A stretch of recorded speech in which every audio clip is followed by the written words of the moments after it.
não estão sonhando. Nós estamos num ambiente diferente. Olha aí, Thaís. Porém, o conteúdo segue na mesma linha.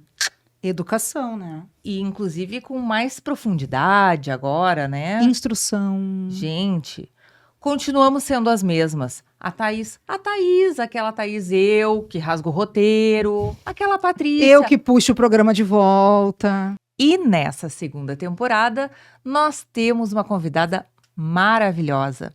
Não por ser apenas uma professora, não por ser linda. Incrível. Gente, a nossa frase da velha temporada é: vocês não fazem ideia Uma talentosa, uma mulher competente em que leva tudo a que educação faz. com seriedade, com a seriedade que a educação merece ser levada. A gente vai começar agora com essa convidada. Ela vai fazer um episódio introdutório sobre o assunto, mas Seria a aula inaugural. uma aula inaugural. Inaugural. Muito professora agora. Até agora, gente. Olha aí, Vamos já apresentar. Já né? está aqui aparecendo para vocês, professora doutora Camila Fabes. É uma honra o teu sim para nós. A honra é minha, gurias. Muito prazer, muito bom estar aqui, muito bom estar com as pessoas que seguem vocês. Eu falo do lugar de quem trabalha com professores, é desse lugar que eu quero falar. De quem está ao lado deles, de quem sempre esteve ao lado deles e de quem acredita na docência.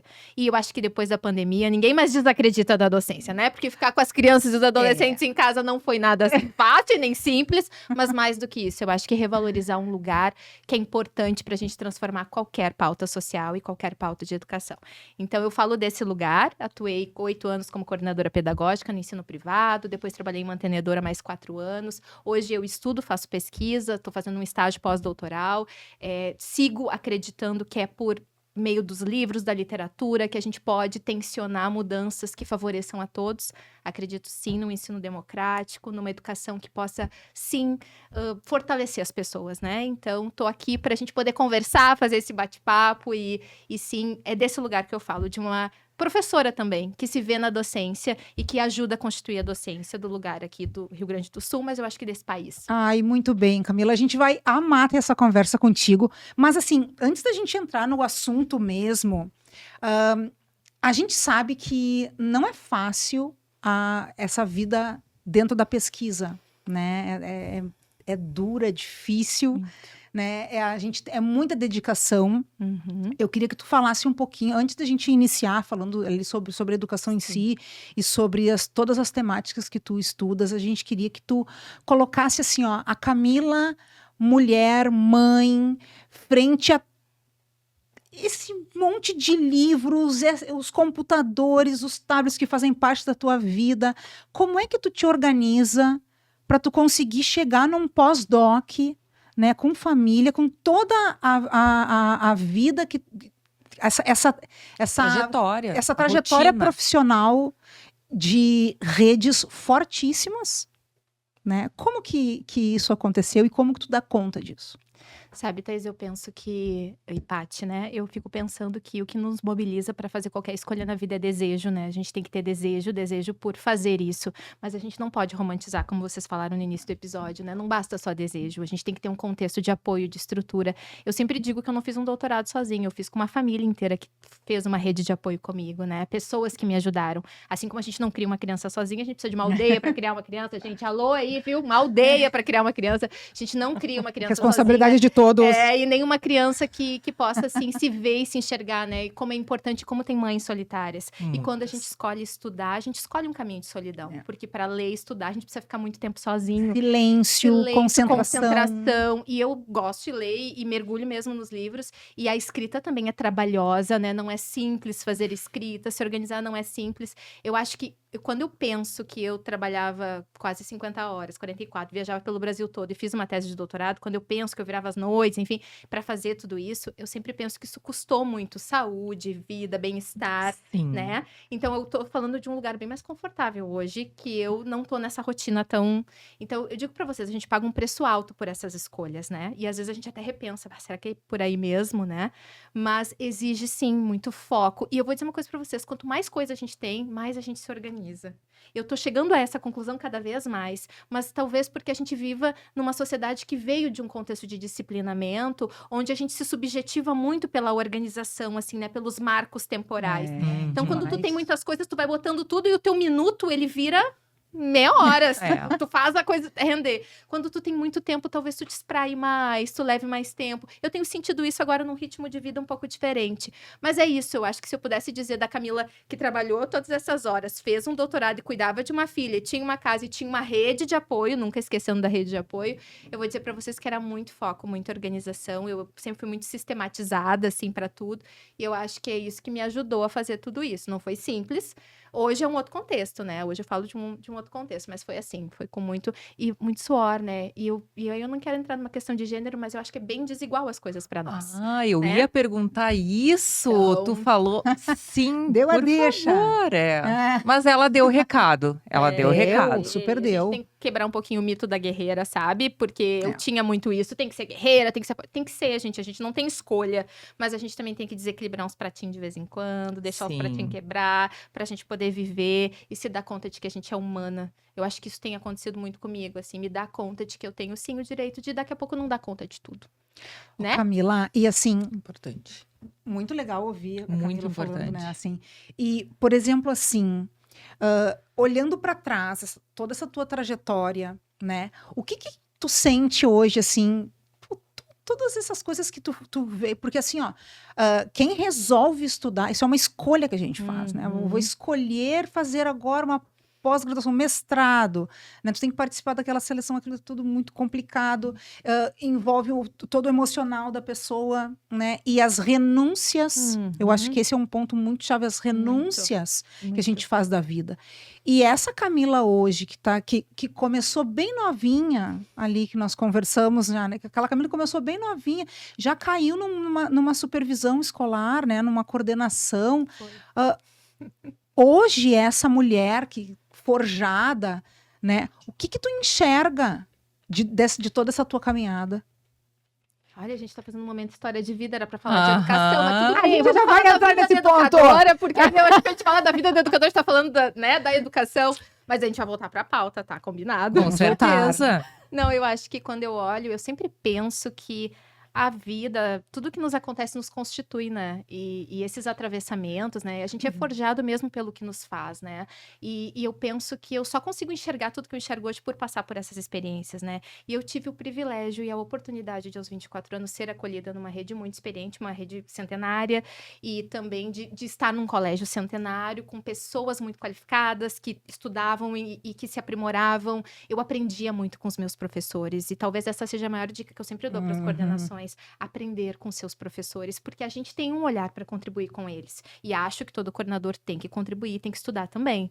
Mas eu acho que eles também têm muito para nos oportunizar de suas vivências em sala de aula.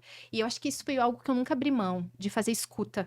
Gente, a escuta é uma coisa tão importante, parece, ela tá um pouco clichê, e talvez até um pouco estereotipada, mas escuta. Uma escuta verdadeira, né? Escuta Que não te fica afeta. que não fica planejando o que vai ser dito imediatamente para justificar ou para encaminhar. Mas, gente, A gente não precisa ensinar o tempo todo, a gente não precisa dar conselho o tempo todo, a gente precisa escutar. Isso é uma boa escuta. Só que a escuta, por exemplo, falando da parte do estudante, né? O cara que tá ali para fazer a escuta, ele tem que estar interessado, ele tem que estar escolhendo fazer essa escuta, né? Isso é muito difícil hoje na sala de aula, a escolha, né? Por escutar, porque é o interesse que ele tem que ter na voz daquele professor.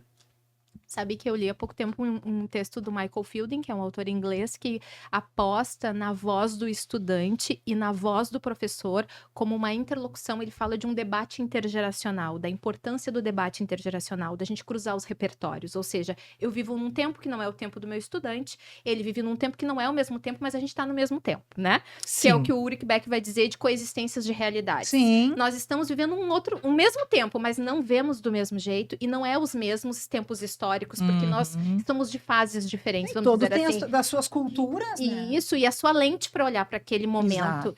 Só que a gente só consegue construir uma sociedade mais democrática se eu produzir essa interlocução. Isso só é possível se o estudante tiver voz e se o professor tiver voz. E é no debate intergeracional que a gente cria uma sociedade democrática. Então, precisamos da voz dos dois. E precisamos da escuta dos dois. Porque senão é monólogo, senão é ditadura, senão é, né, quando um só fala e a gente não pode produzir uma interlocução. E eu gosto desse texto da voz do estudante para a gente lembrar que só existe voz do estudante também se existe um professor que pode falar. Porque o estudante também, de alguma forma, se projeta nesse docente. E se esse docente acaba não podendo falar, a gente acaba criando toda uma conexão de não falar todos. Então, assim, me parece, e eu tenho muito essa impressão, que quanto mais os professores também têm espaço para se colocar, os seus estudantes também têm espaço para se colocar, à medida que a gente cria uma ambiência de discussão coletiva. Tá, então já vamos encaixar uma pergunta aqui, né? Não. Ansiosa? Não Que ansiosa, não gente. A pode gente já não encaixar? pode iniciar sem dizer nosso muito obrigado aos apoiadores para que este episódio aconteça, para que a Camila linda esteja aqui falando essas coisas que eu tô aqui, ó, não sei como é que eu vou continuar esse episódio porque ela fala, eu tô assim olhando assim. É mesmo, é verdade. Não, e o detalhe, eu fiquei com a pergunta aqui, ó. Não vai fazer Por favor, a pergunta. nosso muito obrigado a Darkness Tattoo e Piercing. Está desde o primeiro episódio apoiando a educação. Vejam, é um estúdio de tatuagem e piercing. Está aqui apoiando a comunicação sobre a educação no país. A gente tem muito a pensar sobre isso, né? Também, Lucalduro, soluções educacionais. São soluções educacionais. É um apoio às famílias, aos estudantes, que não é apenas estudar conteúdos, é saber como estudar os conteúdos. E Presença Santa, um novo lugar em que você vai encontrar imagens de santos, imagens cristãs, que traz para você a presença da sua fé. Então, nosso muito obrigada. Muito bem. Desculpa eu ter te interrompido. Agora você pode recomeçar a sua pergunta. Não interrompa nunca mais, desculpa, professora prof. Gente, a gente vai começar agora a fazer umas perguntas para a professora Camila. E a primeira pergunta é uma pergunta muito simples, muito tranquila de ser feita. Simples. Assim, colocando todo o teu conhecimento, né, para Gente, mesa. vocês não viram, ela revirou os olhos agora. Para mesa. Camila, qual é o papel da educação hoje? Tá? Tu que é uma pós-doc nesse tema, qual é o papel da educação em toda essa reconstrução assim desse tecido social que a gente está tentando rever com diversos olhares, assim, numa situação histórica, num processo histórico vivido hoje, que a gente tem essa polarização que está acontecendo, toda essa crise institucional que a gente está vendo hoje. Pergunta bem simples. Bem simples, a gente, eu disse. né? Fofa, eu diria. Eu acho que eu vou começar. Bom, eu já falei minha formação, né? Eu tenho uma graduação em psicopedagogia, uma especialização em supervisão escolar, um mestrado em educação e um doutorado em educação, e é desse lugar que eu falo. E de alguém que trabalhou muitos anos na gestão, aprendendo com professores de diversas licenciaturas, né? E gostava muito de ler o currículo como um todo, gosto muito de história, das áreas de ciências humanas, porque eu, né, de alguma forma, eu sou da área de humanas. E eu acho que a gente vive um tempo de redemocratização do ensino no país, porque talvez a gente nunca, talvez não, a gente nunca viveu um tempo onde o acesso à escolarização fosse tão grande como a gente está vivendo. Nós estamos vivendo um tempo de redemocratização. Então, a gente vive um momento histórico de um acesso amplo. Nunca na história do nosso país tantas crianças e jovens acessaram a escola, seja ela pública ou privada.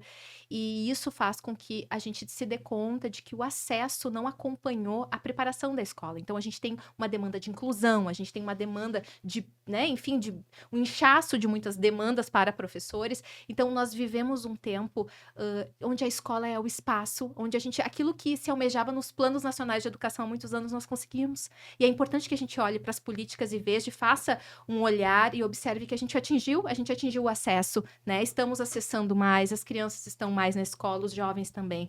Porém, todavia, entretanto, a gente esbarra numa série de outras questões, né? Que é a questão da formação dos professores, que é a questão de um acesso inclusivo e qualitativo, né? Num momento de tanta disputa da atenção, as tecnologias digitais disputam muito a atenção. Numa lei que vem e proíbe o celular na escola, as crianças num nível de ansiedade hard. Absurdo. Então, assim, um tempo muito delicado e sensível para a gente constituir uma escola. Então, qual é o papel da educação, né? Nós temos tantos papéis, mas eu acho que a escola é ainda aquele tempo, que eu gosto daquele livro do Michelin e do Simon em defesa da escola, né? Porque eles dizem é o tempo livre, é um tempo onde eu me afasto do meu primeiro ambiente, que é a família, e é onde eu tenho um espaço para viver o coletivo, para viver com o que é diferente de mim, para viver com aqueles, diferente daqueles valores que a minha família me impõe em casa. Se testar também, né? Me conhecer. Eu só existo porque tem um outro. Eu não consigo olhar para mim se não tiver um outro, porque é na identidade e na diferença que a gente se constitui.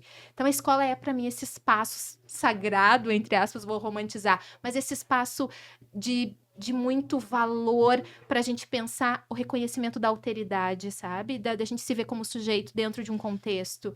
Então, acho que esse, para mim, é um dos grandes papéis da educação, do ponto de vista da constituição de um sujeito social, né? De um sujeito social, de uma criança, de um adolescente. E, claro, um papel político grande, muito grande, que a escola tem, e é por isso que os professores, por vezes, são um pouco cerceados, porque a escola forma, sim, modos de pensar, modos de criticar a realidade. Reflexões das mais diversas. Modos de construir argumento, né? Eu só construo argumento quando eu tenho espaço para construir esse argumento. É um espaço para defesa.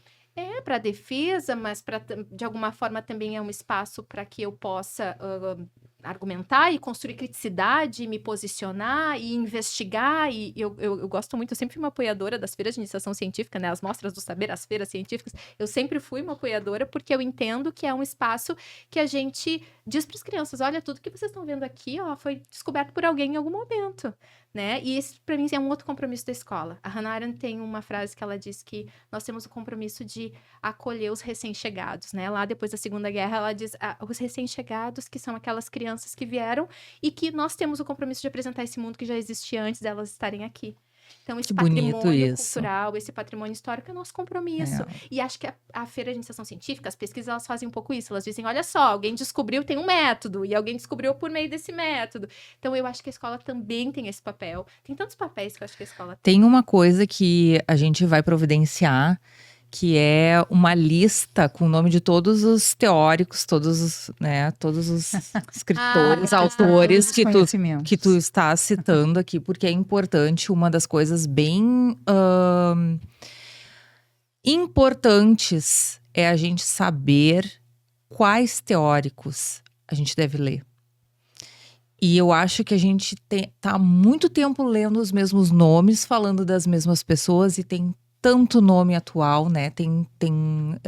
Para quem não tá lá no mestrado e no doutorado, como é que vai fazer para ter acesso, né? Mas antes de tu responder e falar alguma coisa sobre isso, é um pouco retórico, tá? Eu vou te convidar a assistir o episódio 11 do Profcast, que tá assim, ó, maravilhoso, falando sobre iniciação científica nas escolas. Tema do capítulo, viu? Porque eu não consegui ver tudo antes de ir.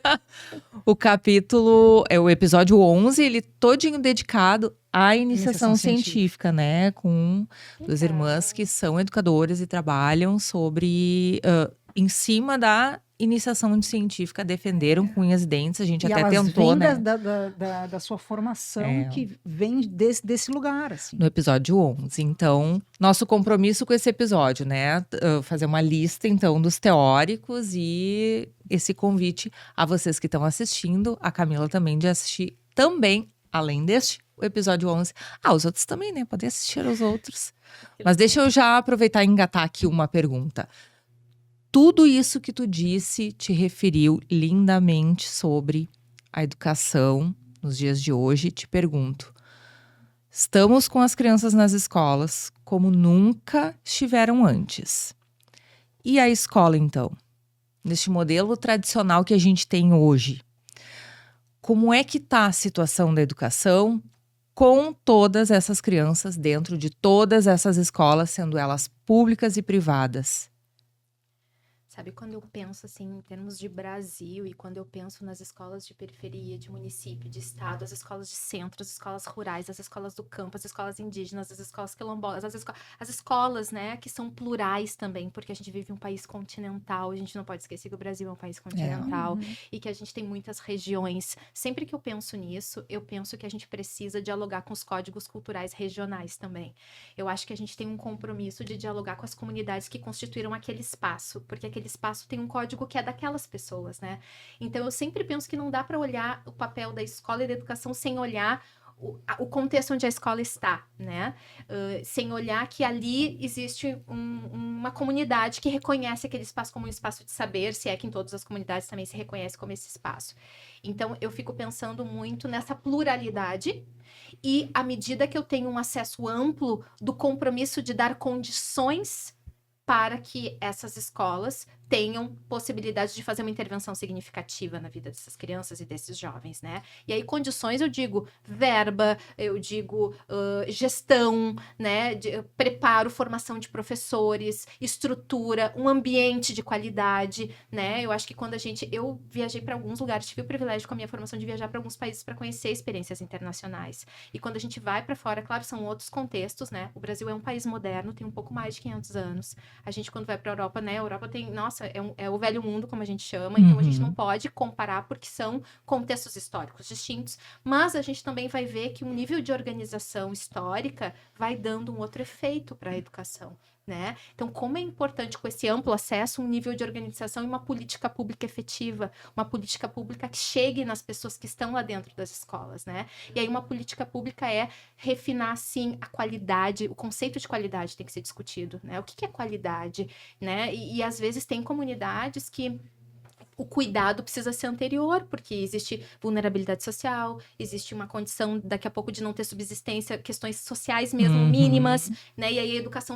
a escola pública fica com uma demanda de acolher e cuidar daquelas famílias em muitos casos, né? Eu me lembro Muitos de casos, muitos casos, né? nossa, Que está no município, né, Thaís? Impressionante, é impressionante. Então, assim, me parece que a gente precisa olhar cada realidade, tá? Eu tô fazendo uma resposta ampla e genérica, mas eu tô tentando fazer uma resposta plural, porque nós estamos falando de contextos plurais, e seria talvez até uma negligência dar uma resposta única para coisas que são tão distintas e tão díspares. Mas, sem dúvida nenhuma, é olhar cada contexto, cada região, e também valorizar os saberes regionais. Eu sempre acho que isso é importante. É muito importante, né? A questão da regionalidade é incrível, porque o estudante se reconhece naquele meio. É, ali, né? isso aí. Mas, Camila, eu fico pensando muito, assim, com algumas coisas da educação. Tem algumas coisas que eu fico bem incomodada, assim, dentro da educação, dentro das escolas, né, do Brasil, do Rio Grande do Sul, de Porto Alegre. É assim, ó, qual é o papel da escola? Porque, assim, eu acho que isso não tem definição, né? Porque tudo cabe dentro da escola. E eu acho que esse fato do tudo cabe dentro da escola, a família que não é presente no estudante, quem vai resolver esse problema? A escola. A família que está passando por situações financeiras muito difíceis, quem vai resolver isso? Muitas vezes é dentro da escola. Os pais se separaram, dentro da escola vai ter a resposta. Essa ajuda, né? Essa vivência. Então, a escola, o que me preocupa é que a escola, muitas vezes, ela é uma continuidade, assim, né? Da sua casa, né? Onde a criança, muitas vezes é o lugar mais seguro para essa criança, dentro da escola. Só que tudo isso, esse bem-estar, essa luta por esse bem-estar da criança, essa luta pela educação, esse esforço que o professor faz, respinga contra ele também. Porque quem fica doente e fica exposto é o professor. E aí que tá o ponto, assim, eu não acho o fio desse novelo de lã mal organizado, né? Porque eu acho que a gente quer muito da educação. Eu não tenho dúvidas de que a educação é a solução das coisas. Um país bem estruturado é porque tem uma educação exemplar. E uma educação que traga resultados. Eu acho que esse é o ponto. A gente olha muitos processos, né, dentro da educação, a sala de aula, vamos trabalhar por projetos, vamos fazer isso. E daqui a pouco a gente vai olhar lá, os nossos resultados não chegam onde a gente quer. Né? Isso é um ponto que a gente perde o chão. Então, por exemplo, daí a gente trabalha projetos, vai lá, se mata dando aula, explicando isso, fazendo das diversas formas. Aí vai lá a escola e aplicam a prova do SAEB. E é um horror, né? Porque daí a gente tem que dar aula para melhorar esses índices, né? Porque no fim a nossa escola vai ser ranqueada. E aí a educação se esvai. Veja, eu fico pensando que olha como tu trouxeste assim, ó, que a gente coloca muita expectativa na palavra educação, quando a gente só consegue deixar ela dar conta de tantas coisas se ela tiver esses outros alicerces, né? Uma política pública, uma política efetiva, um investimento efetivo. Então eu fico pensando, Thaís, às vezes não é só a educação, a gente está falando de contextos sociais, econômicos, culturais, de apoio, de suporte, de uma gestão que consiga escutar também seus professores e também as famílias e também os estudantes. Quer dizer, a gente está falando de muito mais, e fazer educação é essa rede de apoio, né? Quando eu digo assim, não se educa uma criança sem ter uma aldeia, não se faz educação sozinho em sala de aula. Todo professor precisa de uma rede de apoio para dar conta da educação. Por isso que eu digo, por exemplo, as demandas de inclusão, né? Todas as demandas que a gente tem, não existe isso, não dá para deixar as pessoas sozinhas, né? E eu sempre, na minha experiência, pelo menos, de gestão e acompanhando, toda vez que um professor se sentia mais apoiado e mais ouvido, eu não tenho nenhuma dúvida de que ele desempenhava o seu papel de forma mais tranquila, ou pelo menos de maneira mais, com mais qualidade, com mais... Porque existe uma solidão na docência. Eu acho que isso é importante. Total. A gente Sim. tem uma solidão na docência. Né? Tem um momento que é tu contigo ali. E tu tem que fazer aquela escuta. E são 35, 40, 25, 15. Depende do contexto, da etapa, da série. Mas tem uma solidão.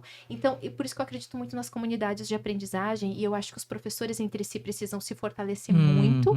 Eu acredito que é importante que os professores tenham um espaço para aprender juntos, para partilhar suas práticas, para discutir o que descobrem em aula, né? E eu acho que isso é fundamental, né, Thaís? E nessa seara, a questão de ser... as palavras hoje estão me fugindo, uma coisa muito impressionante, gente, que loucura. Não é solidário a palavra, de compartilhar, de não ter um ego. A gente fala muito sobre o professor ser uma classe que não é unida em prol de si. Eu preciso compartilhar o meu conhecimento e não reter o meu conhecimento para ser reconhecido sozinho. Não, a gente tem que crescer junto. E eu acho que muito das nossas dificuldades passa por aí também. É preciso a gente compartilhar, se unir de verdade, não só da boca para fora, não só em discursos bonitos no início do ano, nas jornadas pedagógicas. Não, a gente precisa. A gente precisa de verdade. Deixa eu encaminhar uma coisa que veio assim agora, tô falando. As mudanças, elas vão acontecendo de maneira muito rápida, porque tudo isso que tu disse está acontecendo. A sala de aula é o nosso laboratório, né? A escola é um grande laboratório da sociedade. Dentro disso, vamos lembrar a metodologia científica, né? A gente cria uma teoria, a gente vai ali, testa ela, deu certo, não deu, vamos reformular. Mas quando isso tá envolvendo pessoas, vidas, fica um pouco mais complicado. E aí eu trago para ti as constantes mudanças que a gente tem de documentação na educação. Agora, mais recente, BNCC, tivemos um novo ensino médio que já virou velho porque já tem um novo, então é tudo muito rápido. E isso embaralhou não só a vida de professores, como de estudantes e famílias desses estudantes. Queria que tu trouxesse um pouco da tua experiência sobre isso, não só como pesquisadora, mas como atuante da educação. Enfim, quero que tu traga isso, é Eu tô louca importante. pra ouvir a Camila agora. Ai, sabe que eu penso de novo com essa ideia de que o Brasil é um país continental e que a gente tem uma base nacional comum curricular para trazer uma norma, né? Uma norma comum para dizer, olha, esses saberes aqui não são caros e não são importantes. Eu digo que quem faz política também estuda, viu? Alô, alô. Quem criou a base também estuda política e Muito. educação, estuda os marcos do desenvolvimento, estuda as competências gerais que querem que as 10 competências gerais para os estudantes desenvolverem. Claro que também tem interesses econômicos atravessados nas políticas, tem interesses de mercado de trabalho, tem interesses de uma nação que quer chegar a algum lugar. A educação está totalmente imbricada com os contextos econômicos, com o Banco Mundial, com todos esses interesses, porque nós estamos formando pessoas também para este mundo do trabalho. Não vamos ser ingênuos, nós estamos dentro de um documento que é atravessado por múltiplos interesses e por múltiplas intencionalidades. Então, Inclusive ideológicas. Ideológicas também, políticas, enfim, todas elas. E temos que ter clareza disso e pensarmos que estamos formando pessoas cidadãos. E aí, isso para mim é um outro papel da escola, formar cidadãos, né? A escola tem que formar cidadãos do ponto de vista da construção social mesmo, da construção do argumento, de refletir sobre o que está acontecendo, de pensar qual é a ordem do discurso, ou que são muitas, mas de pensar como é que as coisas se constituem.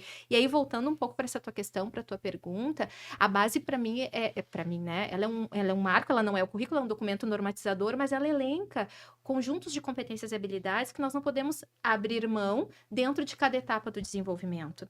E eu fico pensando que ter um marco, como é a base para nós, num país continental, tem uma função social, que é poder dizer, olha, tem saberes que são caros a todos nós não vamos abrir mão, este é o mínimo. Embora eu acho que a base é bastante densa, e dela se faz os currículos em cada escola, e nós somos, né, um país com uma entidade federativa, onde os conselhos regionais também têm um nível de autonomia para direcionar algumas coisas, então nós nos organizamos com uma política nacional e depois com políticas estaduais que também fazem alguns alinhamentos regionais. Vão se adaptando. E que vão criando algumas normativas olhando para aqueles contextos, coisas que não se abre mão. Eu me lembro que quando veio o novo ensino médio, eu, na época ali, as 24 diretrizes estaduais de todos os estados, e aí eu pensava assim, meu Deus, olha só, tinha itinerário do campo, itinerário da terra, itinerário... Então, assim, cada região, na parte flexível, fez a sua leitura do que era importante para o seu contexto local, olhando seus interesses dentro daquele contexto. Porque, vamos lá, ensino médio, território de disputa, todo mundo quer formar o jovem. Por quê? Porque a gente está entregando ele para a sociedade, porque nós estamos fechando a educação básica. Sim. Então, assim, tem muito atravessamento ali. E é por isso que do novo vem o velho que já é novo, porque tem muita disputa, né, nesse espaço de formação da juventude. Então, assim, para sintetizar e a gente poder dar andamento também às outras perguntas, eu penso que é isso, assim, a gente está dentro de um contexto onde a educação é diretamente interesse de toda uma sociedade na formação dessa construção cidadã e desses cidadãos, e o ensino médio teve aí uma reforma que veio por medida provisória, e tudo que vem por medida provisória, ele tende a ter um tensionamento muito forte, né?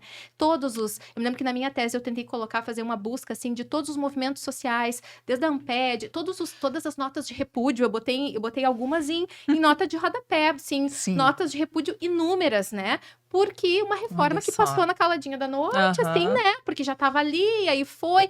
Então, quer dizer, ela veio por medida provisória e depois se tentou organizar todo esse, né? E hoje já tem agora, em novembro de 2024, veio uma nova diretriz nacional do ensino médio, recompondo uma série de questões importantes, com novos conceitos, né? Sim. Itinerário de aprofundamento, justiça curricular, que é um conceito novo que aparece, com essa ideia de que nós temos que ter uma equidade. Nós não podemos, então, colocar uma carga horária flexível tão grande, e o ensino privado mantém suas cargas horárias fixas na parte dos itinerários, e a gente causa um desequilíbrio. E o que aconteceu de fato, né? Esse desequilíbrio absurdo entre a rede privada, que vamos falar aqui abertamente, se organizou muito bem, né? A rede privada, o pessoal se puxou, criaram GTs na hora, isso já foi uma estrutura bem organizada. As escolas grandes, sim, mas né? não vamos esquecer que as claro. escolas pequenas, privadas, foi complicado. Sim, tem as Bem grandes complicado. redes,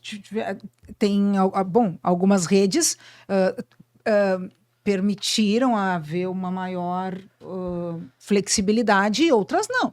Algumas redes trouxeram os itinerários prontos, outras redes proporcionaram criações de diversos itinerários. Agora, a escola pública, ela não teve a mesma condição de criação e tudo mais, e essa vivência para as crianças, né? Mas, enfim, o que eu acho o que eu queria saber de ti, Camila, sobre o novo ensino médio, eu não vou achar nada, a gente está com uma doutora Meu aqui, Deus. pós-doc. Eu queria saber o seguinte, Vamos a tua arrancar visão, da Camila toda a sabedoria. na tua visão, Camila, tu que ajudou nessa estrutura toda aqui no estado, né, para essa implantação do novo ensino médio, olhando hoje, em 2024, e a gente olha a implantação do novo ensino médio, o que sobrou do novo ensino médio? Pergunta difícil porque é diverso, né? Mas eu não vou chamar de sobrou, eu quero ser otimista. Eu vou fazer um efeito poliana, vou botar um óculos cor-de-rosa e dizer que eu acredito em muitas propostas, e acredito mesmo, não vou fazer isso. Eu vou dizer que eu acredito verdadeiramente que quem estava lá fez o melhor que podia dentro do contexto que se apresentava. Porque eu estava lá em algum momento pensando tudo isso e pensava assim, eu preciso fazer o melhor dentro do contexto que se apresenta, tentando romper com uma estrutura de um tempo histórico, porque a escola se constituiu, né, uma maquinaria de um tempo dentro de um outro contexto econômico e social. Então, era um outro tipo de sujeito que a gente queria produzir, entre aspas, naquele tempo, e há um deslocamento também para uma outra sociedade. E como é que a gente faz esse deslocamento sem abrir mão do que é essencial, tendo um conhecimento comum de qualidade, mas ao mesmo tempo dando espaço para o jovem também poder, de alguma forma, escolher, mesmo que minimamente, algumas coisas do seu interesse. A gente vê agora o novo programa das adolescências, né? Que é um programa que o MEC lançou, abre parênteses, com foco do 6º ao 9º ano, né? Tu já vai ver dentro desse programa toda uma política que olha para alguns interesses dos adolescentes do 6º ao 9º, mas principalmente porque o IDEB dos anos finais no Brasil está bem abaixo do esperado, então se criou uma política olhando para o que a gente chama na escola de filho do meio, né? Os anos finais é o filho do meio, né? O ensino e muita preocupação com as infâncias ali na educação infantil, o bloco de alfabetização que é, né? Vamos sistematizar a leitura e escrita nos anos iniciais, ensino médio entrega da educação básica, então anos finais que é que olha, né? E aí começa os resultados, tu falou em SAEB, os resultados dos anos finais começam a baixar, porque de fato é o ensino fundamental, eu sempre brinco que o nome não é um trocadilho, o nome realmente é fundamental, é o que dá alicerce para que a gente possa aprofundar conhecimentos no ensino médio, né? E aí ninguém olha para essa etapa, ela vai ficando um pouco desvalorizada, né, do ponto de vista dos resultados de aprendizagem, então agora tem toda uma preocupação com essa etapa também, né? Então, assim, o que eu penso, assim, o que sobrou? Eu não acho que sobrou, eu acho que a gente tem reconfigurado e com pessoas muito sérias agora. Eu também tenho visto que dentro do Ministério da Educação há uma preocupação muito grande com um ensino médio que amplie repertório, aprofunde conceitualmente e dê espaço para dialogar com o mundo do trabalho atual. Sem abrir mão do que o ensino médio tem que se comprometer no país, que é com uma construção cidadã e também com um diálogo com a ciência e com a tecnologia, né? Sim, não, a questão por exemplo, do que sobrou do novo ensino médio, vem na questão, por exemplo, do que a gente tira de positivo do novo ensino médio, né? Porque não foi de todo negativo, mas eu acredito, assim, falando aquela coisa da expectativa e a realidade, nós tínhamos uma expectativa muito grande com o novo ensino médio. E eu não sei, sinceramente, eu não sei como é que eu vou explicar, mas eu não sei se o novo ensino médio trouxe... se as consequências do novo ensino médio são as que a gente esperava, os resultados do novo ensino médio, né? Estudantes que chegaram emocionados, eu vou escolher um itinerário. Daqui a pouco eles chegaram lá e falaram, Ai, não era bem isso que eu imaginava. E daqui a pouco as aulas a gente tinha que reorganizar o tempo inteiro para que eles estivessem interessados naquela trilha que foi escolhida. Então eu acho que o nosso estudante não estava preparado para uma implantação tão rápida no novo ensino médio. Os professores não estavam preparados. A escola não estava preparada, foi tudo a toque de caixa, e as coisas que são a toque de caixa são um problema, né? Mas, assim, eu sou bem crítica. Eu amo a educação, eu acredito demais na educação. Eu acho que nada vai para frente sem a educação. Mas eu acho que nós estamos extremamente perdidos, Camila, na educação. E eu vou te dizer que tem uma coisa que tu me faz pensar que a gente aprendeu muito. A gente aprendeu, Thaís, que a gente não escolhe o que a gente não conhece. Vou te dar um exemplo. Eu não posso tirar química, tirar biologia, tirar física, tirar história, tirar geografia, deixar como estudos e práticas, porque eu só sei que eu gosto de história se eu tiver história. Eu só sei que eu gosto de química se eu tiver a oportunidade de ter química. Então, a gente aprendeu que tem conhecimentos que o jovem só vai poder escolher se ele tiver. Então, à medida que tu cria um ensino médio onde tu retira conhecimentos básicos da sociedade, tu tá dizendo pro jovem que ele não vai conhecer, portanto, ele não vai escolher. Ele não precisa então, como é que daquilo, tu né? vai... Então, de alguma forma, além de tu retirar coisas que eu só posso escolher se eu conheço, tu delega à juventude o seu próprio futuro. É como dizer assim, tu escolhe, se der certo o problema é teu, se der errado o problema também é teu, porque foi tu que escolheu numa fase em que eles precisam dos adultos. Então, a gente aprendeu que existe, sim, um efeito de delegação ao jovem num tempo em que eles não têm que ter essa autonomia. Não tem Uma maturidade para parte- isso. não tem, Nem eu acho que conhecimento. Não tem. Então, assim, para mim... Isso é importante de ser dito. Isso é importante. Porque as pessoas falam, não, a gente aqui já tem, o jovem já tem total condição de saber o que ele quer da vida. Mas quem diz isso garantiu bastante carga horária obrigatória. Ah, sim! Ah, E é a Camila é uma verdade. estudante, é uma estudiosa das juventudes. Pesquisadora. Uma Podia falar super um pouco pesquisadora. também sobre isso nesse momento, né? Abrir não só o que a gente está perguntando para ti, porque eu acho que o teu campo de pesquisa ele é tão vasto, ele abrange tantos setores que não cabem nessas perguntas que a gente tem para te fazer. Então, eu acho que uma das coisas que tu pode trazer é o que tu encontrou de importante, de fundamental para se apegar pensando na educação brasileira, que é tão diversa continentalmente falando. O que é importante dentro da tua pesquisa? Hoje eu olho muito para as questões curriculares, especialmente para as metodologias, assim, dentro da minha pesquisa de doutorado, eu ouvi professores, estudantes e li as políticas, né? Eu tentei fazer uma triangulação, assim, ouvindo a experiência, uma experiência pioneira no Brasil, numa rede, né? Uma rede técnica e profissional, e eu ouvi aquelas pessoas num contexto de implementação. E eu queria saber dos efeitos dessa implementação dentro daquele contexto. E uma das coisas que eu encontrei, e claro, dentro do registro dos estudos culturais e dentro dos estudos Foucaultianos, na época, eu muito focada nisso, eu vou olhar e ouvir o jovem e o professor e perceber que há um atravessamento muito grande das demandas de entretenimento, de diversificação metodológica, há um tensionamento para uma diversidade em sala de aula, porque nós temos variados estilos de aprendizagem. Me preocupa pensar, eu sempre me afetou muito como é que eu contribuía para o professor dar a sua aula do melhor modo, né? Como é que a gente engaja? Eu acho que esse talvez seja um ponto. Como é que a gente engaja o adolescente num momento em que a disputa de atenção é tão grande, em que eles ficam ansiosos sem o celular? Como é que a gente engaja, né? E na época, o novo ensino médio vinha com uma promessa. Vocês vão poder escolher o que vocês gostam, vocês vão ter o que vocês querem, vamos lá. E aí rolou uma frustração gigante, porque primeiro, não era tudo que eu queria. Hello! Não era nada Tem daquilo. 4 ou 2 ou 3 itinerários, nenhum deles eu queria, eu tive que escolher, então assim, eu continuo não escolhendo muito, e aí vem um choque de realidade, né? E aí, ouvindo eles, era justamente isso que eles diziam, olha, me disseram que eu podia escolher, mas eu não pude escolher muito, aí eu escolhi dentro daquele contexto, não era bem o que eu queria, então a gente gerou uma alta expectativa de escolha, É verdade. até nas propagandas, né, do Ministério, era assim, agora chegou o seu momento, você vai escolher. Exatamente. Chegou mais um pouco assim. E não foi bem assim, Uma propaganda né? enganosa. Gerou uma É. expectativa que não se cumpriu, porque também existe um compromisso daquelas pessoas que estão na escola com um programa de ensino, né? Enfim. Mas para dizer que quando eu ouvi dentro da minha pesquisa, tanto os professores quanto os estudantes, uma das coisas que tinha era, especialmente os professores de ciências humanas, mas eu não abro mão de dar tal e tal e tal autor, eu não, mesmo que tenham retirado, isso aqui eu acho que é importante para a formação de criticidade, eu preciso dar esse tempo histórico. Aí tu vê o compromisso dos professores com as coisas que eles também acreditam que são importantes, e de mesmo com uma retirada de conteúdo obrigatório, ou de carga horária obrigatória, algumas coisas eles não abriam mão de dar, né, e de trabalhar.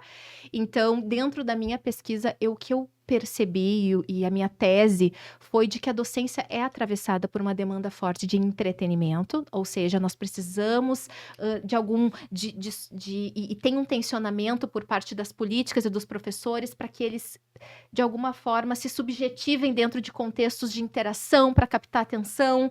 Então, tem e o Byung-Chul Han, que é um coreano, né, que tem aí vários livrinhos, né, vários livros publicados, mas são brochuras, né, ele tem um deles que é o entretenimento, e ele vai justamente contar a história do entretenimento na sociedade, né, desde a época lá dos cantos gregórios, romanos, dentro da igreja, do quanto os cantos começaram, né, o quanto os cantos, a música e tudo que tem relação com o entretenimento vai capturando e vai seduzindo as pessoas para que elas possam ter a sua atenção apreendida.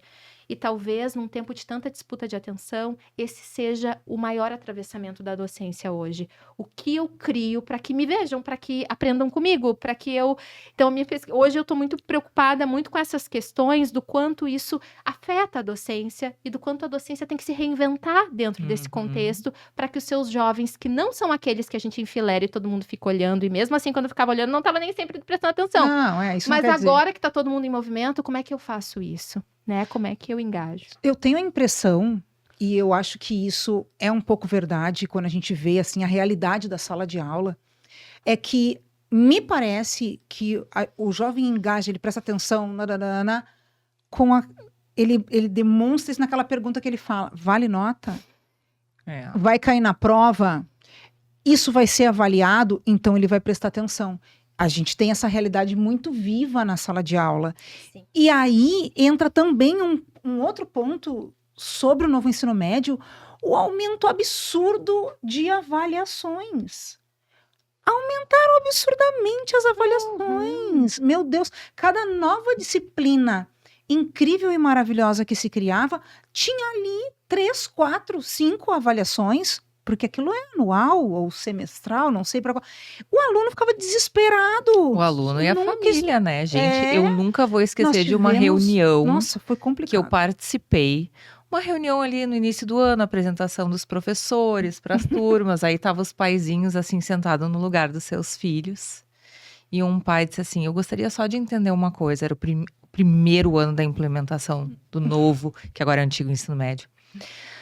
Vocês, ele falou assim, vocês, como se a gente tivesse, né, escolhido por livre e espontânea vontade. Culpados.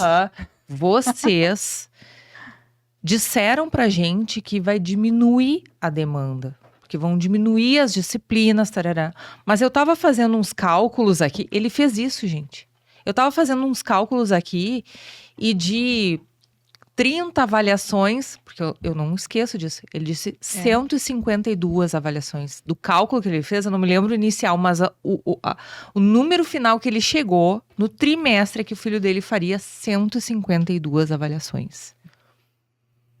E aí, a gente... Gente, mas é um pouco diferente, não são todas provas. E aí a gente precisa, né, argumentar, conversar, porque a gente veste a camiseta. Quando essas coisas acontecem e nos é imposto, mesmo que a gente inicialmente não acredite, e depois a gente dá um duro danado para conseguir acreditar nisso, a gente vai criando justificativas, né? Mas não é o ideal. O ideal é que seja efetivo. O ideal mesmo era a Camila voltar muitas outras vezes. Eu também acho. SOS Camila. SOS, doutora Camila. Doutora Camila. Gostei. Porque, SOS, assim, ó, doutora Camila. são muitas questões. Eu queria aprofundar muito a questão do currículo. Por exemplo, Porto Alegre, a cidade de Porto Alegre, a rede municipal de Porto Alegre não tem um currículo. Nós usávamos até então o RCG. Referencial curricular. Isso. E agora nós estamos no processo de criação do currículo de Porto Alegre. baseado na BNCC. Agora claro. estamos em 2025 para que 2025. Mais precisamente em julho. Então a acho gente tá. que era julho. Então a gente está na luta, Camila, Qual para é a a construção do currículo. Como isso é importante e como os professores querem participar, porque nós estamos chamando as escolas, obviamente, né? Então, como isso interessa? Currículo é uma coisa que deixa a escola viva. Não é só É um caminho, né? guia. É um Ele não caminho. serve só como um guia, né? Ele é o chão da escola ali, né? E a escola vai ali transformando aquele currículo com as regionalidades, com os bairros, com as comunidades, que aqui nossas escolas tem escolas extremamente carentes e extremamente bem organizadas. Porto Alegre tem uns cases bons, assim. Claro, Olha, nós temos... propaganda de Porto Alegre, ó, gente. Viva Porto Alegre! Venham morar em Porto Alegre. Nós temos escolas extremamente...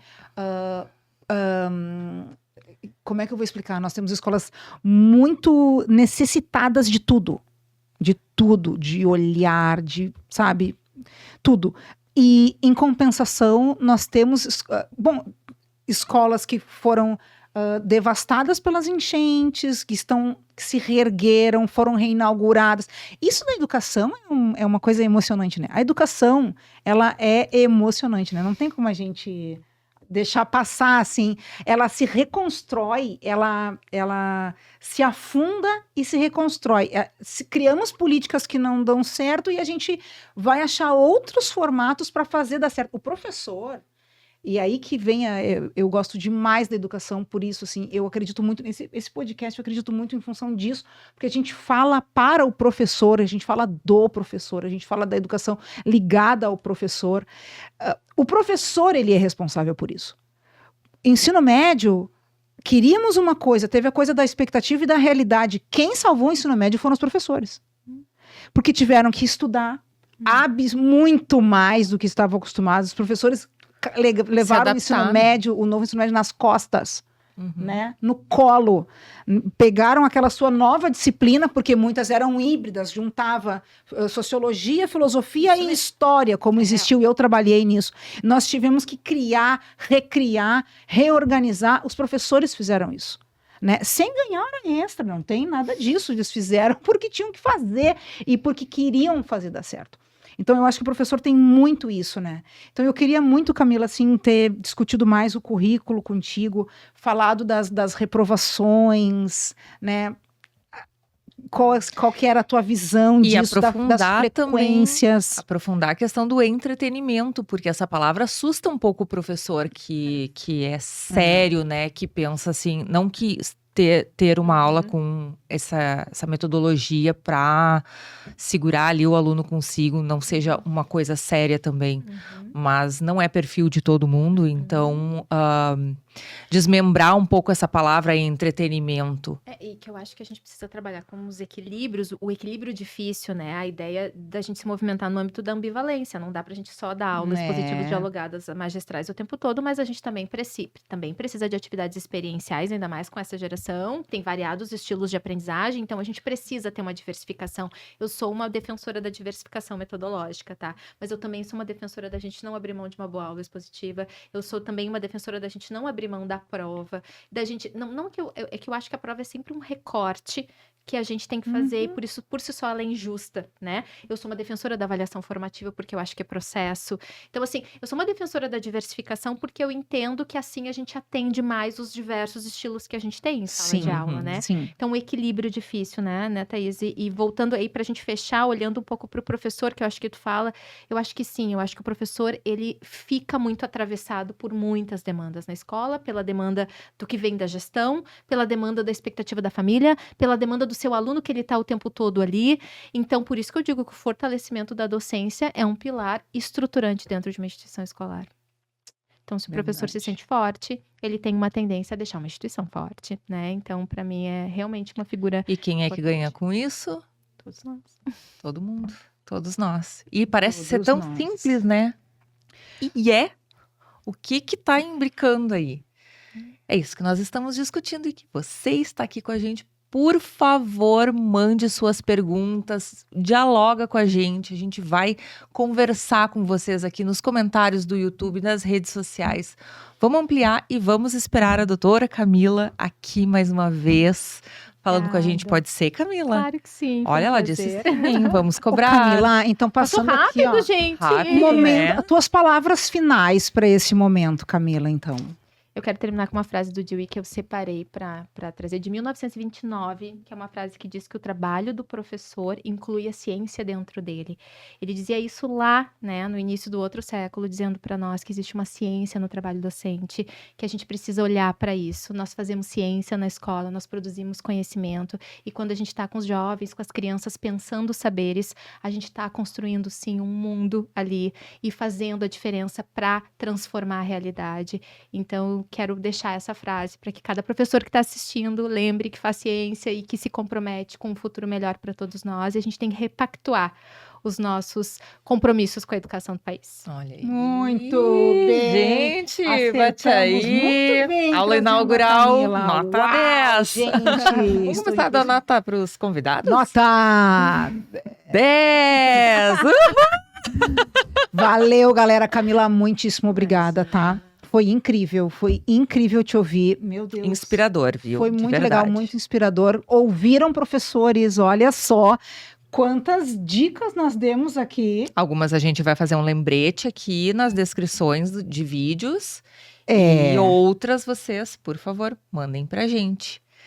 Não esqueçam de entrar em contato com a gente, né? A gente gosta demais de conversar com vocês. Curtam os nossos vídeos, compartilhem, né? Importante. Deixa eu falar uma coisa para vocês aqui, ó. É impressionante a diferença do número de curtidas com as visualizações.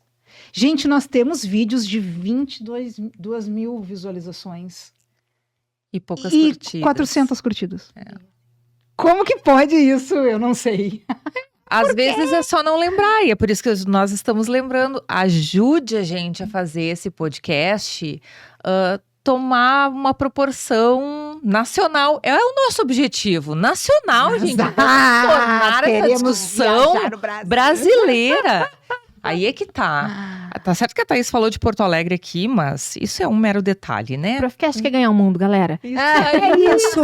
Vamos ganhar o mundo. Professores juntos pela educação do Brasil. É isso. E no próximo episódio, nós vamos falar sobre alfabetização.